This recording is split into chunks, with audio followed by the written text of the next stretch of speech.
तो आज आप टिम्बर क्या होता है वो देखिए, ठीक है। तो बस 1 मिनट। तो देखिए टिम्बर क्या होता है, ठीक है। तो टिम्बर भी क्या होता है, ये भी हमारा कंस्ट्रक्शन में यूज़ करते हैं। मतलब आप जो भी पहला आपका सिलेबस में जो पहला पैराग्राफ है उसमें जितने भी आप सीख रहे हैं वो सब आपका कंस्ट्रक्शन मटेरियल्स में यूज़ होता है। ब्रिक्स, स्टोन, सीमेंट, मोर्टार, ये सब, ठीक है। तो वैसे ही आपका टिम्बर भी क्या होता है, ये भी कंस्ट्रक्शन मटेरियल में यूज़ होता है। तो किसको टिम्बर बोलते हैं, ठीक है। तो आपका पता है आपका कंस्ट्रक्शन में आप वुड का भी यूज़ करते हैं, ठीक है। तो आपका जो वुड होगा, ठीक है। तो ये वुड अगर हम लोग, ये जो वुड है, वुड बहुत टाइप्स के होते हैं, ठीक है। तो इसमें अगर कोई टाइप है जो कंस्ट्रक्शन में, इंजीनियरिंग कंस्ट्रक्शन में यूज़ हो रहा है तो उस वुड को हम लोग क्या बोलते हैं, टिम्बर बोलते हैं, ठीक है। टिम्बर क्या होता है, वो एक वुड का टाइप होता है, ठीक है। वुड का एक टाइप होता है और वो उसको टिम्बर तभी बोल सकते हैं अगर वो हमारा, अगर वो जो टिम्बर है वो हमारा इंजीनियरिंग एप्लीकेशंस में काम आएगा, तभी हम उसको क्या बोल सकते हैं, टिम्बर बोल सकते हैं, ठीक है। तो नॉर्मली वुड क्या होता है देखिए, तो वुड क्या होता है पहले हम लोग देखेंगे। तो वुड देखने के बाद टिम्बर देखेंगे, ठीक है। तो वुड क्या होता है, वुड एक ऑर्गेनिक मटेरियल होता है। जो भी प्लांट से उनसे आते हैं उनको ऑर्गेनिक मैटर बोलते हैं, ठीक है। वुड एक ऑर्गेनिक मैटर होता है और वो ये हमको कहाँ से मिलेगा, ट्री से मिलेगा। कोई पेड़ से हमको क्या होगा, वुड मिलेगा, ठीक है। अलग अलग पेड़ से वुड अलग अलग टाइप्स के आते हैं, ठीक है। रेड वुड, रेड सैंडल, वैसे बहुत सारे वुड होते हैं, ठीक है। लेकिन हर एक वुड हम लोग कंस्ट्रक्शन में नहीं यूज़ करते, ठीक है। जो वुड हम लोग कंस्ट्रक्शन में यूज़ करते हैं वो, उसको हम लोग टिम्बर बोलते हैं, ठीक है। तो वुड, तो टिम्बर वुड्स बहुत सारे होते हैं। तो पहले देखिए वुड क्या होता है, मैं वो बता रहा था, ठीक है। तो वो एक ऑर्गेनिक मैटर होता है और ये कहाँ से मिलेगा हमको, किसी ट्री से, मतलब पेड़ से मिलेगा। अगर कोई पेड़ से हम लोग ऑर्गेनिक मैटर निकाल रहे तो उस ऑर्गेनिक मैटर को हम लोग क्या बोलते हैं, वुड बोलते हैं, ठीक है। तो अभी मैं टिम्बर के बारे में कुछ नहीं बोला हूँ, ठीक है। अभी मैं आपको सिर्फ वुड के बारे में बोल रहा हूँ, ठीक है। तो उसके बाद लंबर क्या होता है, ठीक है। तो ये आपका वुड है। वुड मतलब क्या होता है, कोई भी मटेरियल, वो टिम्बर भी हो सकता है, टिम्बर ना भी हो सकता है।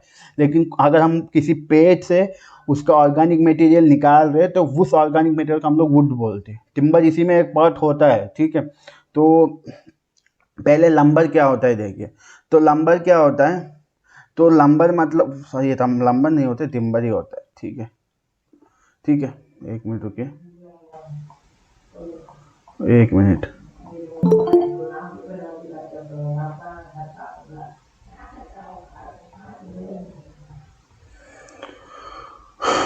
ये आपका टिम्बर ही होता है, ठीक है। मैं अगर स्पेलिंग गलत लिखा हूँ, ठीक है, ठीक है। तो टिम्बर क्या होता है, ठीक है। टिम्बर क्या होता है, एक सा वुड होता है। तो अभी आपको बताएं, वुड एक ट्री से आता है, ठीक है। तो इस ट्री को, ठीक है, ये जो वुड आ रहा है ट्री से, ये वुड को अगर मैं सा किया हूँ, मतलब इसको काटा हूँ, ठीक है। काटने के बाद इसको मैं कंस्ट्रक्शन में यूज़ कर रहा हूँ, ठीक है। ट्री से जो वुड आया है उसको मैं सा किया हूँ, मतलब कटिंग किया हूँ सा मशीन से।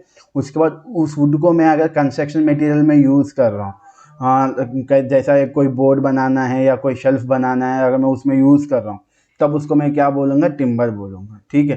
तो टिम्बर तो आपको समझ में आ गया होगा। तब आप लोगों को क्या देखना है, ट्री का स्ट्रक्चर क्या होता है आपको ये देखना है, ठीक है, ठीक है। हाँ, lumber also known as timber, वो कहीं से गूगल से कॉपी करके एक बड़ा सा डेफिनेशन दिया है, ठीक है। तो मैं वहाँ पे लंबर इसलिए स्ट्राइक ऑफ किया क्योंकि वो फिर से आप लंबर मतलब फिर से आपको डाउट आएगा, ठीक है भाई, ठीक है। मैं तुम्हारा बता रहा हूँ तुम्हारा खुशी के लिए। देखो, देखो तुम्हारे दोस्त ने भेजा है कि lumber also known as timber is wood that has been processed into beams and planks stage in process, बहुत लंबा डेफिनेशन, ठीक है। तो सिर्फ इतना समझिए, ठीक है। लंबर भी एक, वो भी कंस्ट्रक्शन में यूज़ होता है, उसको भी टिम्बर बोल सकते हैं, ठीक है। तो लंबर टिम्बर दोनों एक ही होता है, वो दोनों एक ही होता है। वो मतलब वो पेड़ से, अगर हम किसी पेड़ से ऑर्गेनिक मटेरियल निकाल के उसको हम लोग कटिंग कर रहे हैं, साइंग मतलब कटिंग कर रहे हैं और उसको हम लोग कंस्ट्रक्शन में यूज़ कर रहे हैं, तो उसी को लंबर या टिम्बर बोल सकते हैं, ठीक है। तो आप देखिए स्ट्रक्चर ऑफ ट्री क्या होता है, ठीक है। तो ट्री का स्ट्रक्चर आप बचपन से देख ही रहे हैं, ठीक है। ये क्राउन्स होते हैं और यहाँ पे ट्रंक होता है, ये ब्रांचेस होते हैं, ट्विंग्स होते हैं, ठीक है। तो इस जैसा आपको ट्री का कंस्ट्रक्शन दिया हूँ। उसके बाद कभी देखिए, तो हम लोग अभी आपको इतना समझ में आ जाएगा होगा कि आपका जो ट्री होता है वो डेसीडियस ट्रीज का जो स्टेम होता है उन्हीं को हम लोग काट के कंस्ट्रक्शन में यूज़ करते हैं, तो उन्हीं को हम लोग टिम्बर बोल सकते हैं, ठीक है। तो अब हम लोग को ये देखना है कि सीजनिंग क्या होता है टिम्बर का, क्योंकि आपको देखिए जब आप पेड़ से काटेंगे उसका वुड को, तो ये नहीं है कि हर बार वो ड्राई ही होगा, कभी कभी वो वेट भी हो सकते हैं पानी वानी में भीग के, ठीक है। तो देखिए, फ्रेश टिम्बर अगर आप पेड़ से तभी तभी काटे हो टिम्बर को, ठीक है, तभी तभी आपने लकड़ी काटा पेड़ से, तो वो क्या होता है, उसमें 30 से 40% क्या होगा, मॉइस्चर होगा, ठीक है, क्योंकि उसमें वो बहुत बारिश वारिश में भीगा होगा। और जब आप पेड़ से उसको काटते हैं तो जो फ्रेश टिम्बर होता है, तभी जब आपने पेड़ से उसको निकाला, तो उस टिम्बर में क्या होता है, 30 से 40% आपका क्या होता है, मॉइस्चर रहता है, ठीक है। हाँ, तो इसको अगर हम लोग क्या करेंगे, इसको हम लोग डायरेक्टली नहीं यूज़ कर सकते, ठीक है। ये हमारे लिए हार्मफुल होता है, लाइफ के लिए भी हार्मफुल होता है, क्योंकि इससे हम कुछ बनाएंगे तो वो जल्दी टूट जाएंगे, ठीक है। तो हमको क्या होता है, ठीक है, तो इसको मॉइस्चर को हम लोग क्या बोलते हैं, सैप बोलते हैं। तो आगे अगर मैं सैप बोलूँगा आप लोग कंफ्यूज मत होइए, जो मॉइस्चर होता है इसी को सैप बोलते हैं, ठीक है। तो इसमें जो सैप होता है, इस सैप को हमको क्या करना पड़ता है, रिमूव करना पड़ेगा, ठीक है। मतलब जब मैं फ्रेश टिम्बर पेड़ से निकालूंगा तो इसमें जो मॉइस्चर परसेंटेज रहेगा उसको सैप भी बोल सकते हैं। तो हम लोगों को क्या करना पड़ता है, इस सैप को उससे निकालना पड़ेगा, ठीक है। तो इस सैप को निकालने के लिए हमारे पास बहुत सारे मेथड्स होते हैं, ठीक है। तो इन्हीं मेथड्स को, ठीक है, तो बहुत सारे मेथड्स होंगे, तो इन्हीं मेथड्स को जो फुल मिला के हम लोग क्या बोलते हैं, सीजनिंग ऑफ टिम्बर बोलते हैं, ठीक है। तो आपको समझ में आ गया होगा कि जब आप पेड़ से फ्रेश टिम्बर निकालेंगे तो उसमें 30 से 40% आपका मॉइस्चर रहेगा, तो उसी को हम लोग सैप बोलते हैं। तो ये सैप क्या होता है, थोड़ा हार्मफुल होता है, तो इस सैप को हमको रिमूव करना है, मतलब इस मॉइस्चर को हमको उस पेड़ से रिमूव करना है। तो इस मॉइस्चर को रिमूव करने के लिए हमारे पास जो भी मेथड्स होंगे, तो उन सारे मेथड्स को मिला के हम लोग क्या बोल सकते हैं, सीजनिंग ऑफ टिम्बर बोलते हैं, ठीक है। तो अब टिम्बर, तो सीजनिंग करने से क्या फ़ायदा, तो पहला चीज़ ये है कि जो आपका टिम्बर होगा उसका वेट कम हो जाएगा। तो वेट क्यों कम होगा, ठीक, देखिए, अगर आप जब फ्रेश टिम्बर निकालते हो इसमें वुड तो रहेगा ही रहेगा, तो वुड के साथ साथ इसमें मॉइस्चर रहेगा, ठीक है। तो ये मॉइस्चर क्या करेगा, तो हमको थोड़ा एक्स्ट्रा वेट दे देगा टिम्बर को। तो जब हम सीजनिंग करेंगे तो हम इस मॉइस्चर को हटा देंगे, तो इस मॉइस्चर का जो वेट है वो क्या हो जाएगा, घट जाएगा। तो इसलिए आपका जो टिम्बर, जो सीजन टिम्बर होगा उसका वेट कम होगा, और जिसमें क्या होगा, मॉइस्चर निकल गया तो इसका स्ट्रेंथ भी ज़्यादा रहेगा, क्योंकि मॉइस्चर निकल जाता है तो स्ट्रेंथ बढ़ जाता है, और ये ज़्यादा साल भी चलेगा, क्योंकि मॉइस्चर रहेगा तो आपका टिम्बर जल्दी ख़राब हो जाएगा। लेकिन हमने क्या किया, कुछ मेथड्स यूज़ करके मॉइस्चर को रिमूव किया, तो ये ज़्यादा दिन भी चलेगा, ठीक है। तो और ये रेसिस्टेंस टू डीके, तो मतलब ये ख़राब जल्दी नहीं होगा, ठीक है। और ये जो टिम्बर होता है इसमें आप मॉइस्चर निकाल देंगे अगर सीजनिंग करके, तो ये हाईली पॉलिश भी होगा, मतलब इसको हम आराम से पॉलिश भी कर सकते हैं, ठीक है। और इसको हम इजीली वर्क में यूज़ कर सकते हैं, और इसका लाइफ भी ज़्यादा होगा, ठीक है। तो क्या क्या फ़ायदे हैं सीजनिंग करने का, तो पहला फ़ायदा वेट कम होगा, दूसरा आपका स्ट्रांग होगा और ज़्यादा दिन चलेगा, और ये दिखे, मतलब सालों जैसे जैसे एज बढ़ते रहेंगे वो जो टिम्बर ख़राब हो जाता है वो नहीं होगा, और सीजनिंग करने से टिम्बर में पानी नहीं होने की वजह से ये बहुत अच्छे से पॉलिश होगा, और इसमें पानी नहीं होने से ये बहुत ईजिली इसके ऊपर हम काम कर सकते हैं, और इसका जो लाइफ होगा वो भी बहुत ज़्यादा होगा, ठीक है। तो ये सब क्या होते हैं, आपका सीजन टिम्बर के एडवांटेजेस होते हैं, ठीक है। तो उसके बाद हमारा टिम्बर का क्या क्या सीजनिंग मेथड्स होते हैं, ठीक है। तो अभी आपको बताया था जितने भी मेथड्स हैं हमारे पानी निकालने का टिम्बर से, तो उन मेथड्स को मिला के हम लोग सीजनिंग बोलते हैं। तो क्या क्या मेथड्स होते हैं, तो पहला मेथड हमारा होगा नेचुरल सीजनिंग, दूसरा होता है आर्टिफिशियल सीजनिंग, और तीसरा होता है वाटर सीजनिंग, ठीक है। तो नेचुरल सीजनिंग मतलब हम लोग नेचुरली करते हैं, आर्टिफिशियल मतलब कुछ आर्टिफिशियल मेथड्स यूज़ करते हैं। इसमें 3 टाइप्स हैं हमारे पास, क्लीन सीजनिंग, केमिकल सीजनिंग और इलेक्ट्रिक सीजनिंग, ठीक है। उसके बाद आपका तीसरा होगा वाटर सीजनिंग। तो मैं आपको सारे सीजनिंग मेथड्स बताऊंगा, ठीक है। तो सबसे पहला सीजनिंग मेथड आपका क्या है, नेचुरल सीजनिंग। तो अभी तक क्लियर है ना? Yes sir. ठीक है। तो सबसे पहला हमारा मेथड क्या है, नेचुरल सीजनिंग। तो नेचुरल सीजनिंग में हम लोग क्या करते हैं, इसको हम लोग एक और नाम क्या बोल सकते हैं, यही सीजनिंग बोल सकते हैं, या नेचुरल ड्राइंग बोल सकते हैं, ठीक है। तो इसमें हम लोग क्या करते हैं, जो हमारा टिम्बर होगा, मतलब आपका वुडी जो होगा, उस वुड को हम लोग क्या करते हैं, सुखाते हैं, ड्राई करते हैं। वो कैसे सुखाएंगे, by direct action of air, direct हवा या विंड इसके ऊपर या सन धूप के में हवा में डाल देंगे या धूप के नीचे डाल देंगे और इसको अपने आप ही सूखने के लिए रख देंगे। तो इस प्रोसेस को हम लोग क्या बोलते हैं, नेचुरल सीजनिंग, क्योंकि हम यहाँ पे कुछ अपने से कुछ नहीं कर रहे। जो टिम्बर हम पेड़ से निकाले इसको हम लोग धूप में या हवा में सुखाएंगे ताकि इसमें जो भी पानी है और वो सब निकल जाए, ठीक है। तो इसको नेचुरल सीजनिंग हम लोग बोल सकते हैं, ठीक है। तो इसमें हम लोग क्या करते हैं, जो भी हमारे टिम्बर होंगे इसको हम लोग क्या करते हैं, एक के ऊपर एक प्लेस करेंगे, ठीक है। एक के ऊपर एक हम प्लेस करेंगे और बीच में थोड़ा गैप रखेंगे, ठीक है। तो एक टिम्बर ऐसा रहेगा, तो इसके ऊपर एक और टिम्बर रखेंगे, बीच में थोड़ा गैप, फिर से एक और टिम्बर, बीच में थोड़ा गैप। ऐसा हम लोग क्या करेंगे, एक के ऊपर एक रखेंगे, बीच में थोड़ा गैप प्लेस करेंगे, ठीक है। तो इस गैप में क्या होगा, हम लोग एक गैप इसलिए बनाते हैं ताकि इसमें ताज़ा हवा इसमें से जाए, ठीक है। जैसे इसमें से फ्रेश एयर जाएगा तो वो फ्रेश एयर क्या करेगा, हमारा टिम्बर को सुखा देगा, मतलब इसमें जो भी पानी है वो सब निकाल लेगा, ठीक है। लेकिन इस प्रोसेस में प्रॉब्लम क्या है, ठीक है। ये जो नेचुरल सीजनिंग है इसमें प्रॉब्लम क्या है, ये बहुत स्लो प्रोसेस है, ठीक है। अब ये स्लो प्रोसेस क्यों है, ठीक है, हम लोग यहाँ पे कुछ नहीं कर रहे हैं, ऐसे ही एक के ऊपर एक रख के बीच में खाली दे रहे हैं और उस खाली में हवा जाना है। तो ये जो होगा ये टाइम बहुत लेगा, महीने भी ले सकते हैं और कुछ सालों भी ले सकता है। तो इसमें बहुत टाइम लग जाएगा क्योंकि टिम्बर बहुत बड़े बड़े होंगे तो इनमें से पानी निकलना मतलब वो सूखने के लिए बहुत टाइम लेता है। तो ये बहुत स्लो प्रोसेस है, ठीक है। तो अभी ये कुछ ही जगह यूज़ करते हैं, ठीक है। तो आगे आपको जो बताने वाला हूँ आर्टिफिशियल, ये नेचुरल में आपको क्लियरली समझ में आ गया होगा। टिम्बर को एक के ऊपर एक रखेंगे, बीच में थोड़ा गैप रखेंगे ताकि उस गैप में एज जाए, ठीक है। तो ये एज क्या करेगा, टिम्बर को सुखाता रहेगा, ठीक है। तो ये बहुत नेचुरल प्रोसेस है, लेकिन इसमें क्या होता है, टाइम लगता है, ठीक है। तो ये समझ में आया? Yes sir. ठीक है। तो ये देखिए यहाँ पे आपको इमेज में दिख रहा होगा, हाँ भाई अजीत 5 से 6 महीने भी लगता है और कभी कभी ज़्यादा भी लगता है, ठीक है। तो यहाँ पे देखिए ऐसा लगाते हैं टिम्बर को, तो यहाँ पे देख सकते हैं इन्होंने ऐसा लगाया, दीजिए कि यहाँ यहाँ यहाँ हाँ गैप आया है ना। तो ऐसा हम लोग टिम्बर को प्लेस करके रखेंगे और इसको सूखने देंगे, ठीक है। ये थोड़ा पुराना मेथड है, अब ये बहुत कम लोग यूज़ कर रहे हैं, ठीक है। तो हम लोग अब जो मेथड यूज़ करते हैं वो नया आर्टिफिशियल सीजनिंग यूज़ करते हैं। तो आर्टिफिशियल सीजनिंग में आपका 3 टाइप्स है, ठीक है। पहला होगा आपका क्लीन सीजनिंग, दूसरा होगा आपका केमिकल सीजनिंग और तीसरा होगा आपका इलेक्ट्रिक सीजनिंग, ठीक है। तो क्लीन सीजनिंग क्या होता है, तो क्लीन सीजनिंग में हम लोग क्या करते हैं, हमारा जो टिम्बर होगा इसको हम लोग क्या करेंगे, एक चैम्बर में रखेंगे, मतलब एक डिब्बा में रखेंगे, ठीक है। उसमें हम लोग क्या करेंगे, कुछ स्पेशल हीटिंग अरेंजमेंट्स रखेंगे, उसमें कुछ ऐसा लगाएंगे ताकि वो जो डिब्बा जिसमें हम लोग टिम्बर रख रहे हैं चैम्बर में, वो चैम्बर क्या हो जाए, हीट हो जाए, ठीक है। तो लेकिन इसमें देखिए, तो इसमें हम लोग आपको इसमें बहुत आसान है, कुछ नहीं करना कि इसमें आपको क्या करना है, एक चैम्बर बनाना है।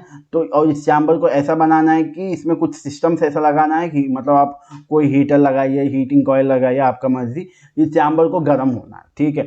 तो गर्म होना है और इसमें आप जब टिम्बर रखेंगे तो गर्मी की वजह से आपका टिम्बर क्या हो जाएगा, उसमें जो भी मॉइस्चर है वो एवापोरेट हो जाएगा, ठीक है। लेकिन एक थिंग यहाँ पर आपको क्या याद रखना है, ठीक है, यहाँ पे आप जो हीटिंग कर रहे हो चैम्बर को, वो हीटिंग आपके कंट्रोल में होना चाहिए, ठीक है। तो आपके कंट्रोल में होना चाहिए, क्योंकि अगर आपने ज़्यादा हीट कर दिया तो टिम्बर में जो वो होगा वो तो ठीक है, टिम्बर में क्रैक सब भर जाएंगे, लेकिन एक और दिक्कत ये होगा, टिम्बर में जो भी पानी होगा वो निकल जाएगा ज़्यादा हीट लगाने से। लेकिन साथों साथ क्या होगा, इसमें कुछ क्रैक्स आ जाएंगे या उसमें अंदर अंदर कुछ व्रैप्स मतलब मोड़ आ जाएंगे, ठीक है। तो इसमें इसलिए आपको ये चीज़ याद रखना है कि इस प्रोसेस में आपको क्या करना है, एक हीटिंग चैम्बर में आपको रखना है और इस हीटिंग चैम्बर का हीट आप कंट्रोल कर सके। आप ऐसा कंट्रोल करना चाहिए कि वो हीट सिर्फ टिम्बर में पानी निकाल सके। ये नहीं है कि टिम्बर को में क्रैक्स, क्योंकि ज़्यादा हीट होने से टिम्बर में क्रैक भी आ सकता है, ठीक है। और ये जो प्रोसेस है क्लीन सीजनिंग, ये हमें कितना दिन लेगा, 3 दिन से लेके 12 दिन लेगा, ठीक है। तो पिछले वाले से कंपेयर किया तो ये बहुत स्पीड है, क्योंकि पिछले वाले में हमको 3 से 6 महीने और 6 महीने से ज़्यादा भी लग रहा है, लेकिन यहाँ पे सिर्फ 3 से 12 दिन लग रहा है। तो ये थोड़ा स्पीड प्रोसेस है, ठीक है। तो यहाँ तक क्लियर है आपको? Yes sir. तो आगे देखिए, ये देखिए यहाँ पे आप देख सकते हैं, इसको क्लीन सीजनिंग बोलते हैं। तो यहाँ पे एक ट्रेन से ला के रख रहे हैं चैम्बर में, और इस चैम्बर में आप देख सकते हैं यहाँ पे ये धुआं जो आ रहा है वो हीट की वजह से आ रहा है, ठीक है। तो ऐसा हम लोग क्या करते हैं, लकड़ी को सुखाएंगे। सीजनिंग मतलब सुखाना ही है, ठीक है। उसके बाद दूसरा हमारा क्या है, केमिकल सीजनिंग, ठीक है। तो केमिकल सीजनिंग में क्या होता है, ये भी हम लोग लकड़ी से पानी जो अंदर रहता है मॉइस्चर उसको निकालने के लिए यूज़ करते हैं। लेकिन केमिकल सीजनिंग में क्या होता है, कार्बन डाइऑक्साइड, हम लोग क्या क्या केमिकल्स यूज़ करेंगे, हम लोग कार्बन डाइऑक्साइड या अमोनियम कार्बोनेट और यूरिया यूज़ करेंगे। ठीक है, यहाँ पे हम लोग सीजनिंग करने के लिए, पिछले वाले में तो हम लोग ने हीट यूज़ किया था, और यहाँ पे हम लोग सीजनिंग करने के लिए क्या यूज़ करेंगे, कार्बन डाइऑक्साइड या अमोनियम कार्बोनेट या यूरिया, इनमें से हम लोग कुछ यूज़ करेंगे। ठीक है, और ये जो कार्बन डाइऑक्साइड ये सब हम लोग ड्राई में, ठीक है, ड्राई कंडीशन में हम लोग अप्लाई करेंगे। ठीक है, ये सब हम लोग क्या करेंगे, टिम्बर को रखेंगे और टिम्बर के ऊपर ये सब कार्बन डाइऑक्साइड या अमोनियम कार्बोनेट या यूरिया को हम लोग उसके ऊपर भेजेंगे। तो क्या होगा, टिम्बर जो होता है, टिम्बर का सबसे पहले क्या होगा, अंदर वाला जो पार्ट होता है ये सब सूख जाएगा, उसके बाद धीरे धीरे आपका क्या होगा, बाहर वाला सूखेगा। ठीक है, तो लेकिन देखिए, पुराने वाले में इसमें क्लीन सीजनिंग में और केमिकल सीजनिंग में फ़र्क ये है कि वहाँ पे हम लोग हीटिंग चैम्बर में रख के हीट कर रहे हैं, और यहाँ पे हम लोग केमिकल्स जैसे कार्बन डाइऑक्साइड, अमोनियम कार्बोनेट या यूरिया हम इसके ऊपर फ्लो करवा रहे हैं। ठीक है, तो ये भी मॉइस्चर को निकाल रहा है, वो भी मॉइस्चर को निकाल रहा है, लेकिन वो आपका कुछ ही दिनों में हो जा रहा है। क्योंकि आप यहाँ पे टाइम दिखाया था आपको, ये आपका कितने दिन में हो रहा है, 3 से लेके 12 दिन में हो रहा है। ठीक है, और ये आप देखेंगे तो ये आपका कितने दिन हो रहा है, 30 से लेके 40 दिन में होगा। ठीक है, तो ये थोड़ा टाइम ज़्यादा ले रहा है। तो क्या फ़ायदा जब टाइम ज़्यादा ले, तो लेकिन इसमें फ़ायदा ये है कि इसमें क्या होगा, सीजनिंग यूनिफॉर्म होगा। मतलब आपको बताया था पहले अंदर वाला सूखेगा, धीरे धीरे होते हुए पूरा बाहर वाला भी सूख जाएगा। तो इसमें आप देखेंगे तो हर जगह सूख जाएगा। ठीक है, कहीं भी थोड़ा भी मॉइस्चर नहीं बचेगा। लेकिन पुराने वाले में जो आपका हीटिंग चैम्बर वाला है, जो उसमें क्या होता है, क्लीन सीजनिंग में उसमें सूखता है लेकिन यूनिफॉर्मली नहीं सूखता, कहीं कहीं बच भी जा सकता है। ठीक है, जल्दी हो जाता है, लेकिन उसमें यूनिफॉर्म मतलब हर जगह आपको ड्राई नहीं मिलेगा, कहीं कहीं अगर बच भी जा सकता है, लेकिन इसमें कहीं नहीं बचेगा। लेकिन डिसएडवांटेज ये है कि उससे ये ज़्यादा टाइम लेगा, 30 से 40 दिन। ठीक है, तो ये क्लियर है। Yes sir. तो आगे देखिए, एक और मेथड क्या है हमारा, इलेक्ट्रिक सीजनिंग। ठीक है, ये हम लोग इसलिए यूज़ किए कि पहले वाले में यूनिफॉर्म सीजनिंग नहीं हो रहा था, कहीं कहीं बच जा रहा था। दूसरे वाले में यूनिफॉर्म सीजनिंग हो रहा है, लेकिन वो ज़्यादा टाइम ले रहा है। तो इन दोनों को ओवरकम करने के लिए हम लोग क्या करेंगे, हमारा तीसरा मेथड में आ रहा है, वो क्या है हमारा, इलेक्ट्रिक सीजनिंग। ठीक है, इसमें हम लोग क्या करते हैं, इलेक्ट्रिक करंट, वुड थोड़ा ड्राई रहता है तो उसमें थोड़ा बहुत करंट जाता है। ठीक है, तो वुड में हम लोग क्या करेंगे, इलेक्ट्रिक करंट फ्लो करवाएंगे। तो जब इलेक्ट्रिक करंट फ्लो होगा तो वो करंट से वजह से जो हीट आता है, उस हीट से क्या होता है, अंदर जो भी पानी रहता है वो पूरा क्या हो जाता है, सूख जाता है। ठीक है, तो ये बहुत कम टाइम लेता है। कितना टाइम लेता है, 5 से 8 घंटे। ठीक है, तो इलेक्ट्रिक सीजनिंग में क्या आता है, जो भी मेरा वुड होगा तो वुड में थोड़ा मॉइस्चर रहेगा, तो जब आप इसको करंट देंगे तो इसमें थोड़ा बहुत करंट फ्लो होगा, और वो जो थोड़ा बहुत करंट फ्लो होगा वो क्या करेगा, थोड़ा बहुत हीट प्रोड्यूस करेगा। तो हीट क्या होगा, उस टिम्बर में जो पानी है उसको एवापोरेट कर देगा। ठीक है, तो ऐसा हम लोग क्या करेंगे, टिम्बर में मॉइस्चर को एवापोरेट करवाएंगे, और इसमें क्या होता है, जो टाइम लगता है वो 5 से 8 घंटे लगता है। ठीक है, तो यहाँ तक क्लियर है। तो हम लोग आगे जाएंगे। ये देखिए, ये इलेक्ट्रिक सीजनिंग है। तो आप यहाँ पे देख सकते हैं, ये मेरा पूरा सिस्टम है। यहाँ पे मोटर लगा है और यहाँ से करंट आएगा और इस टिम्बर में फ्लो करेगा, और इस टिम्बर में क्या होगा, पानी सूख जाएगा। ठीक है, तो ये वाला समझ में आया। Yes sir. तो लास्ट वाला प्रोसेस देखिए, लास्ट वाला आपका क्या प्रोसेस है, वाटर सीजनिंग। ठीक है, तो इसमें हम लोग क्या करते हैं, इसमें हमारा जो टिम्बर का टुकड़े होंगे उनको लॉग्स बोलते हैं। तो इनको हम लोग क्या करेंगे, डुबा के रखेंगे, किसमें, एक पानी में। पानी वहाँ पे स्टिल नहीं रहेगा, पानी ऐसा फ्लो करता रहेगा। ठीक है, ऐसा पानी फ्लो करता रहेगा, तो उसमें हम लोग क्या करेंगे, टिम्बर को डुबाएंगे। ठीक है, तो उसको हम लोग डुबाएंगे तो वो क्या होगा कि जो मॉइस्चर होता है, मॉइस्चर क्या होता है, अंदर जमा रहता है। ठीक है, तो जब हम इसको एक बहने वाला पानी में डुबा देंगे तो ये पानी क्या करेगा, टिम्बर को गीला तो करेगा, लेकिन साथों साथ अंदर जहाँ जहाँ पानी जमा है उसको वो क्या करेगा, अपने साथ बाहर ले जाएगा मिला के। ठीक है, उसके बाद हम इसको क्या करेंगे, पानी से बाहर रखेंगे। बाहर रख के हम इसको ओपन एयर में रखेंगे, ताकि इसमें थोड़ा बहुत जो पानी गीला हुआ है वो सूख जाए। ठीक है, तो उसके बाद इसको हम लोग यूज़ कर सकते। तो इसमें जो टाइम लगेगा वो आपका 2 से लेके 4 वीक्स लगेंगे, क्योंकि इसमें हम लोग ज़्यादा, ये मत सोचिए कि पानी में डुबाने से और गीला हो जाएगा, ज़्यादा टाइम नहीं डुबाएंगे। बड़ा सा आपका टुकड़ा है लकड़ी का, तो उसको क्या करेंगे, पानी बह रहा है उसमें एक बार डुबाएंगे और निकालेंगे। जब उसको डुबाएंगे तो अंदर जो जहाँ जहाँ आपका मॉइस्चर जमा हो रहा है वो सब उस पानी के साथ बाहर चला जाएगा। ठीक है, तिरछा करके, हाँ ठीक है भाई, तिरछा करके, ठीक है। तो उसके बाद जब आप इसको निकालेंगे, निकाल के इसको सुखाएंगे तो ये कम्प्लीटली सूख जाएगा, ठीक है। तो इस प्रोसेस को हम लोग क्या बोलते हैं, वाटर सीजनिंग बोलते हैं, ठीक है। तो ये सब आपके क्या है, टिम्बर के कुछ सीजनिंग मेथड्स है, ठीक है। तो यहाँ तक आपको क्लियर है। तो अभी यहाँ तक ही रहने दीजिए, क्योंकि हम इसमें अब कुछ ही थोड़ा ही बचा है, आपको यूजर्स देखना है, ठीक है। तो जैसे आप इसका यूजर्स देखेंगे तो आपका टिम्बर खत्म हो जाएगा, ठीक है। उसके बाद हम बाकी भी देख के ये दूसरा चैप्टर ख़त्म कर देंगे, ठीक है।